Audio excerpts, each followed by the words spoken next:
Hi, so this video I'm doing right now is I just wanted to take a moment to talk a little bit about the recent Augur Live launch that happened yesterday. So I've been playing around with the app a bit myself, and I was very curious to see how well it worked and how good it was, because I've been hearing about it for a really long time. They've been working on it for several years, and I also had heard some good things from Paul over at Edge Wallet, and they were working on some integration work for authentication for them as well. And so I was just curious to see how good or how bad the app was. And so yesterday I went ahead and downloaded the 1.0 version, installed it on my machine. I have an iMac with OS X running on it, and I installed it. The install was pretty much seamless. Their download page just forwards you off to GitHub, which is not as user-friendly, I personally don't think, as the way that we did it for OpenBazaar, which is that we link directly to the files on GitHub from our website, so people don't actually have to go to GitHub. That might be something they want to take a look at. Also, something to note, there were several critical bugs in that first version, which the team dumped onto Twitter, but did not put in the install notes for the 1.0 version, and were not obvious if you just downloaded the app and installed it. And so I believe there were probably a bunch of people that had some frustrating issues with the app that were known, because they weren't aware of them, and I was one of those people. So I fired up the app, and the app they did an interesting thing here. They created an Electron app, which OpenBazaar uses Electron as well, and Electron is essentially Chrome or Chromium browser wrapped as a native desktop application, and it allows you to make web-based applications as real desktop applications. They did this, but it's kind of weird. They created kind of like a control app that would allow the computer to start up Augur, the server, I assume, in the background, and then once it syncs with the blockchain, with the Ethereum blockchain, either through your full node on your machine or through an API, it will then allow you to enable a button. You hit the button and it opens your own browser and loads a web app into the browser running on localhost.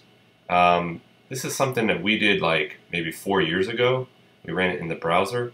I think it's something that Blockstack still does, for instance. I guess it could be nice to use your own browser the way you want to.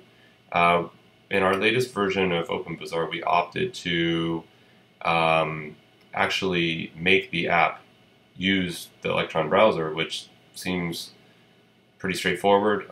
It makes it feel more like a native app. This is the approach that Slack uses. So Slack doesn't look like a web browser, it actually feels like a desktop application.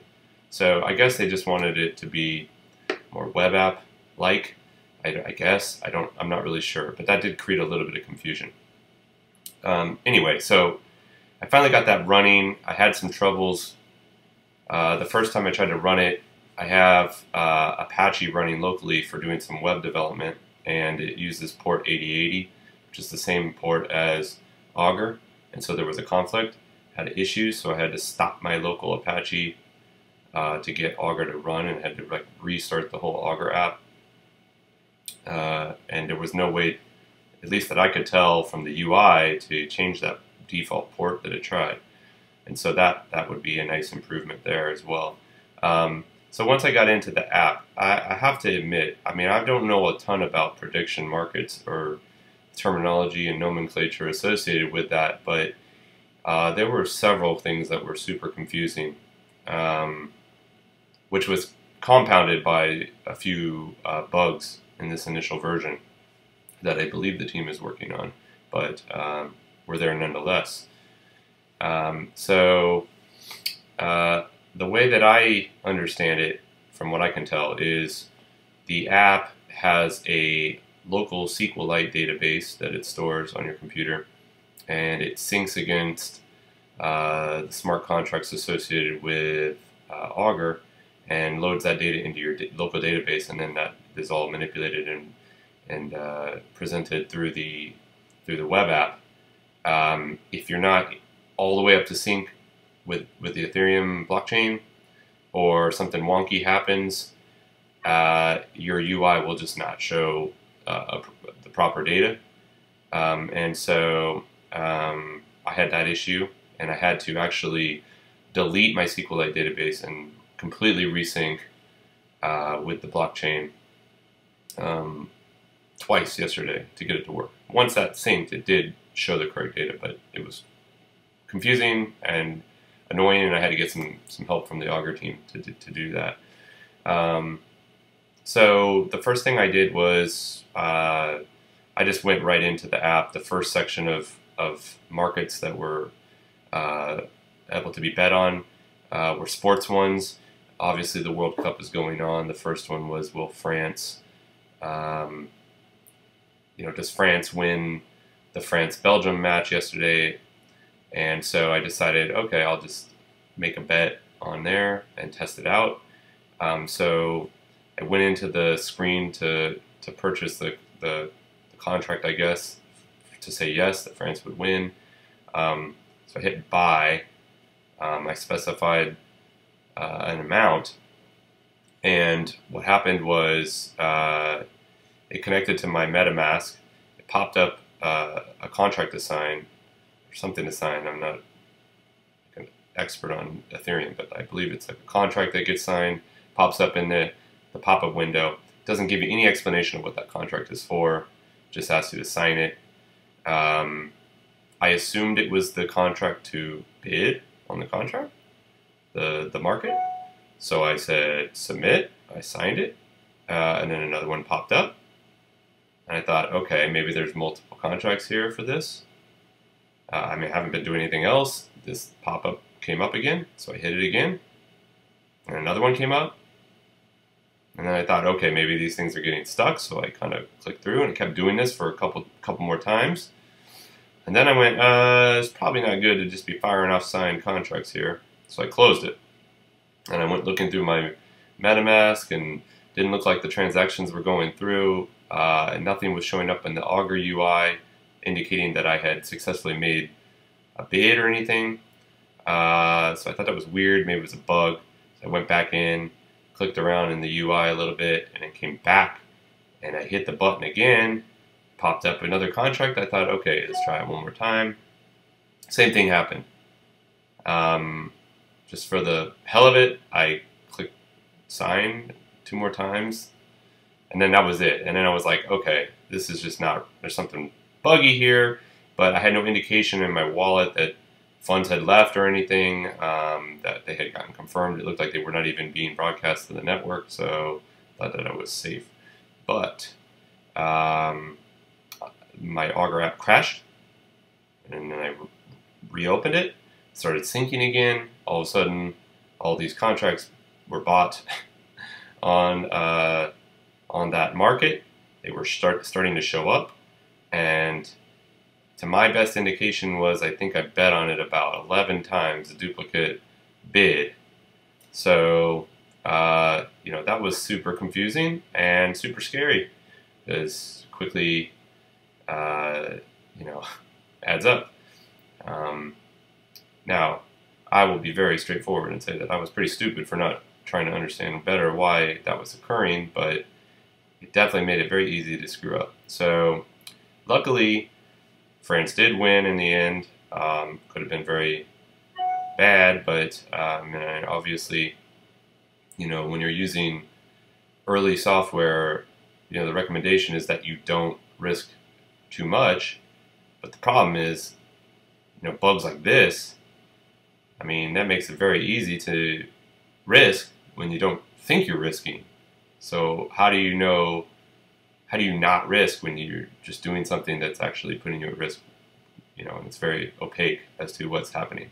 So I think that was very important for them to address that issue quickly. And I believe in the 1.0.1 release, like the one that they released a couple hours after that, did fix that. I didn't see it pop up again after that, but that was a big problem.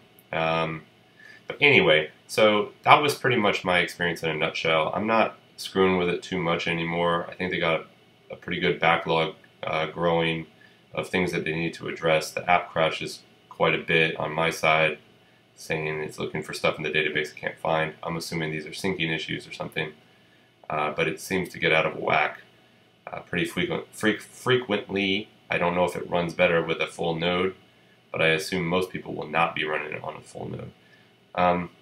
So the second part of this discussion, what I wanted to do was talk a little bit about the experience that I noticed from the Augur release and things that we found on OpenBazaar over the last few years, in particularly since November when we launched 2.0. The first thing is we're using a very common approach to building our app. So there was a lot of feedback on Twitter, at least that I could tell, of people complaining that Augur was a desktop app and required you to go and download something and install it rather than being a web app.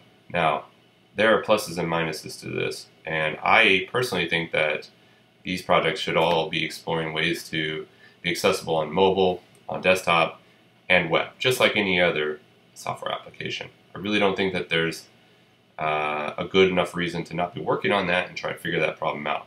I will admit it's very hard. OpenBazaar right now is only available on desktop, but I can say that we are in development for mobile, on iOS and Android, and also the web. The web approach is a lot more accessible for people. So for instance, if you have ever used CryptoKitties, they use it uses a website, it interacts with the Ethereum blockchain through MetaMask, very similar to Augur, but it's accessible through the web. I think you can just go to cryptokitties.co or com or whatever it is, and you get right on there. But there are some downsides to that. The fact that you have a single point of failure, that app is available only through that domain. So somebody's running that domain. It's not a decentralized website. It's actually a domain run by and owned by CryptoKitties, I assume. So, if that server that they're running that front end on goes down, you don't have access to CryptoKitties in that way.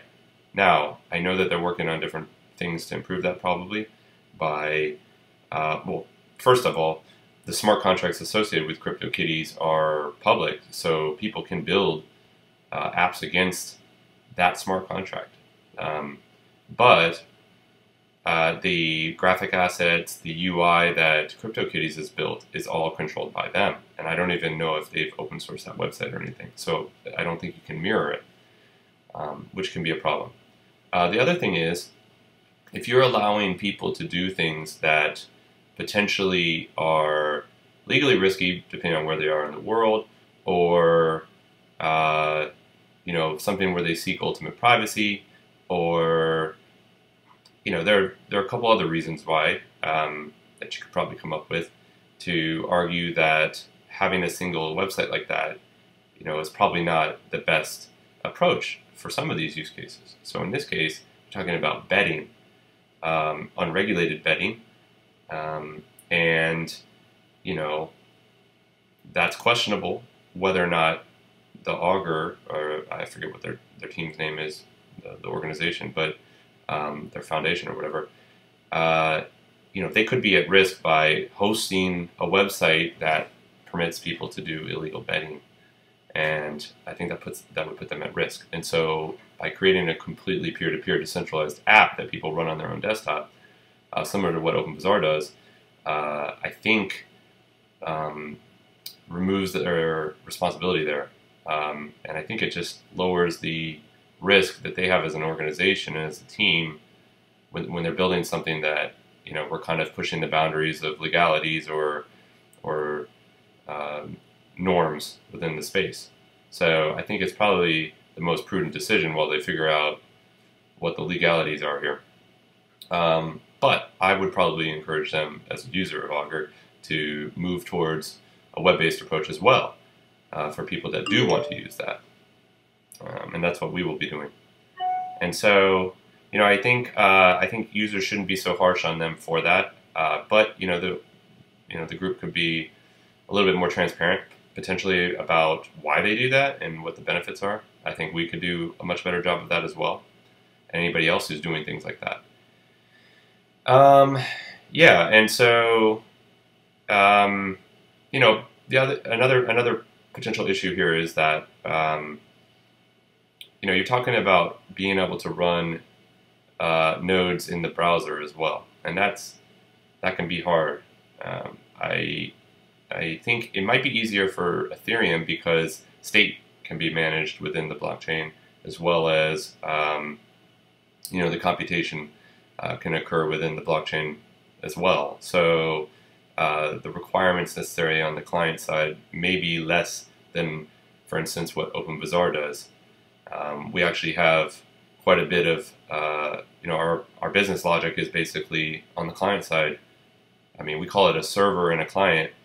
That's all in the desktop app, but it is essentially all running on the client side. There is no server in the cloud that we run the complex logic on and just display stuff on the client side. It's all done on the client side. And so for mobile apps, they'll have to run that business logic locally on the mobile device, and the same for the web browser.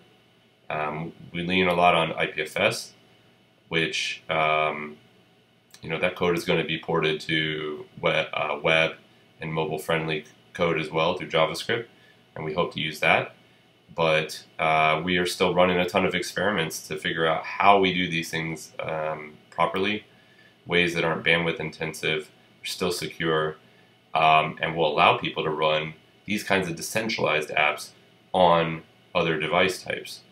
iPads, your PC with a web browser rather than a desktop app, etc.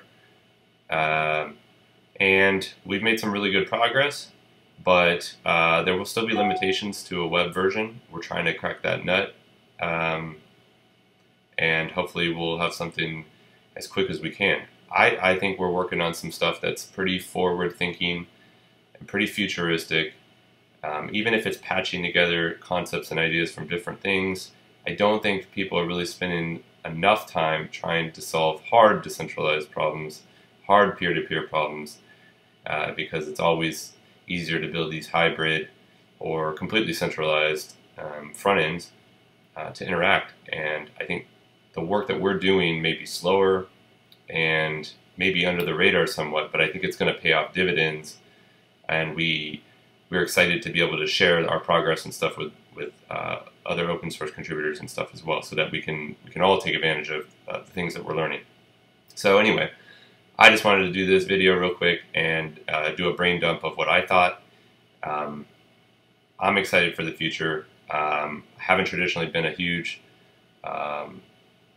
participant in the Ethereum ecosystem, but I think Augur looks pretty cool. The concept's there, and definitely needs some work. I think there's a lot of bugs, but I hope they do well, and I hope to see more things like this in different areas. And I'd love to even see prediction market style stuff show up on OpenBazaar as well. So anyway, thanks.